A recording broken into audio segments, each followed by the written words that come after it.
پاکستان اس لیے نہیں بنایا گیا تھا کہ جاگیرداروں کی جاگیرداریاں محفوظ ہو جائیں. پاکستان اس لیے تو نہیں بنایا گیا تھا. اصل ضرورت تھی کہ یہاں اس نظام کو قائم کیا جائے, وہ نظام عدل اجتماعی, وہ جس میں حریت ہو, وہ نظام عدل اجتماعی جو محمد عربی کو دے کر بھیجا گیا تھا. اس کے کسٹوڈین سوئے ہوئے, اس کے کسٹوڈین کو اندازہ ہی نہیں. یہ نسخہ تو ہمارے پاس تھا, ہمیں عمل کرنا تھا اور دنیا کے سامنے پیش کرنا تھا.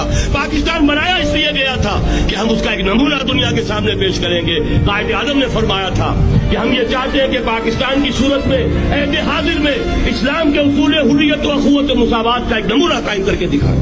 کہاں ہے وہ؟ بھٹک گئے, سو گئے. بہرحال اب بھی وقت ہے, جب تک سانس تب تک آس. اگر تم مومن ہوگے تو ہی سربلند ہو.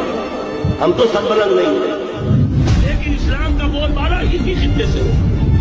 تاریخ میں یہ ہو چکا ہے آیا فتنہ تاتار کے افسانے سے, پاسباں مل گئے کعبے کو صنم خانے سے. اگرچہ بھٹکے ہوئے ہیں لیکن کبھی بھولی ہوئی منزل میں یاد آتی ہے راہی کو, اور بھٹکے ہوئے آہو کو پھر سوئے حرم لے چل. اس کی ضرورت ہے مسلمان کو پھر اس کا مقصد یاد دلایا جائے.